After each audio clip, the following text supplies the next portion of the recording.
Welcome to another model building workshop. I am Mr. Allen. I'm coming to you from the adult room of the Smith Hill Library here in Providence, Rhode Island, on behalf of the Community Libraries of Providence. And today, we're looking at an oddball kit here. This is the Glencoe Models Convair 880 in 1/126 scale. So we're going to look at an Airliner today. And this kit has a date of 1991 on the box. It's got a list of Model Master paint. It's on the side. Insignia white, flat black, and stainless steel. That's what you would need to do this kit, according to them. Let's see what it says here. Oh, all right. The Convair 880 was first flown on 27th January 1959. And although it sat fewer passengers than the Boeing 707 or the Douglas DC-8, the Convair 880 offered a better speed performance than its rivals. Standard seating in various models was as high as 124 passengers.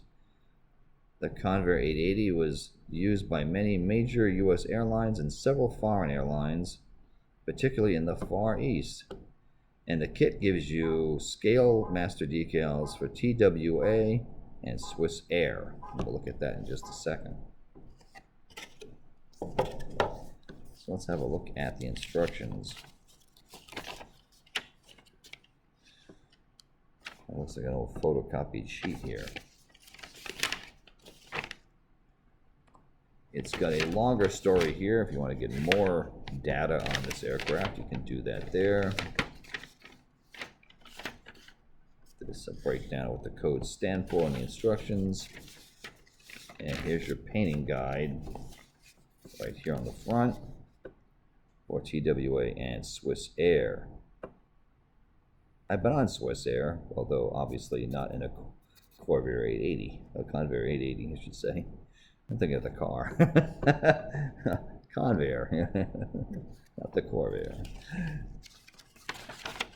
The instructions I find a little bit confusing here, although I don't think there's much to this kit.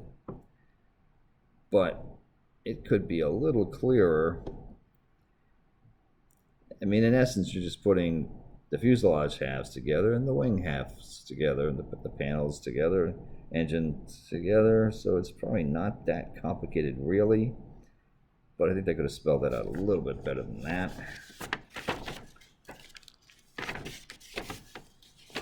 And then it has basically an ad for other kits that they do here, which I think they could have used that space to better explain the instructions. Yeah, they give you a rundown of other stuff to sell. I would have preferred a bigger picture of that. But hey, you be the judge, right?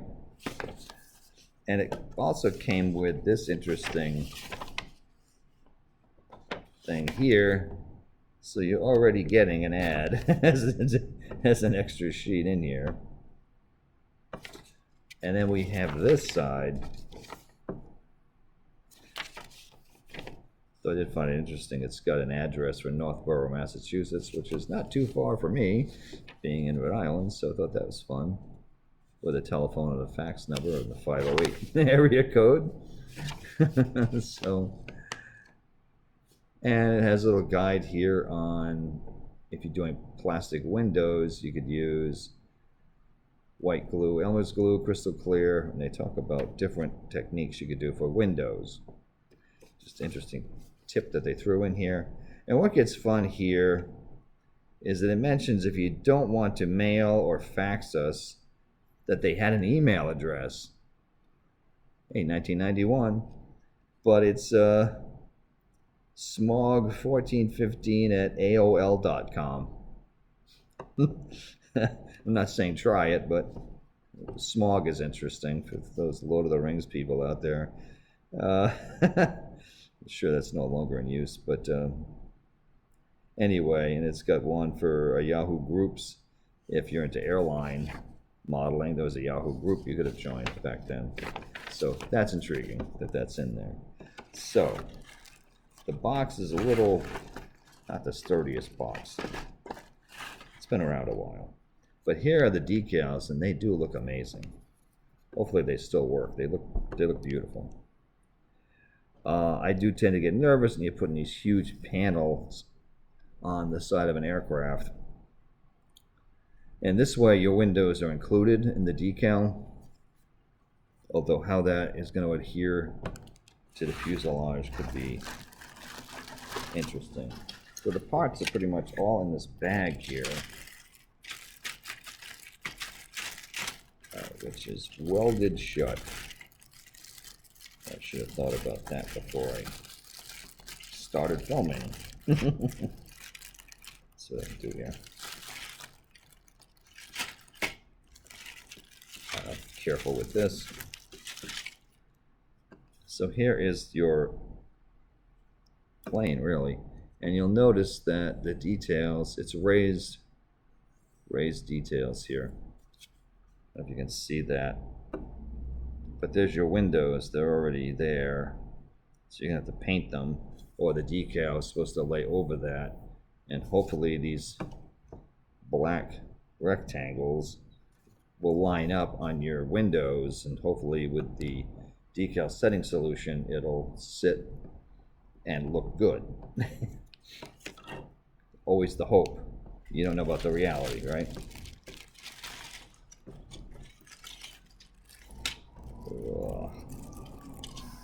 Yeah, I'm gonna be careful not to break things, but this gives you an idea of the wheel sizes, your wing panel, or the engine here,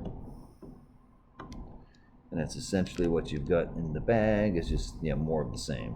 Basically just, you know, some have the landing gear legs on them there.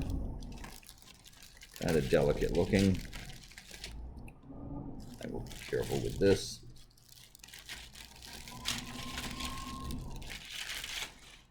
The detail is, it's not great.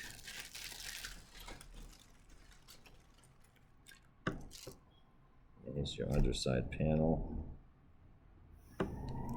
It looks like it's the kind of thing that the paint and the decals are going to make this thing. It's interesting to get the back and front door, which you could have opened if you wanted to.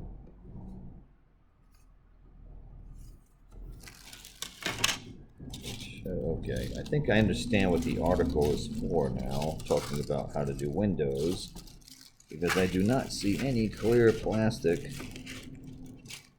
included. So the cockpit windows are going to be an issue, because they did not give you anything for that. Thus the sheet of information. And what's interesting here is that on the inside, is notice it says Hawk Model Company, 1960, is what it says in there. So now we know where the molds came from. Hawk Models, 1960. So that's what this really was. Interesting. Glencoe took it over later. So that makes a lot of sense. So this is 1960 tech, not 1990s tech. Aha. Who knows? This could be an interesting project for somebody. Guess it's all going to depend on how well these work. If these don't, then it's a whole different story. All right. So that's today's episode. Hope you enjoyed it, and we'll see you soon. Bye now.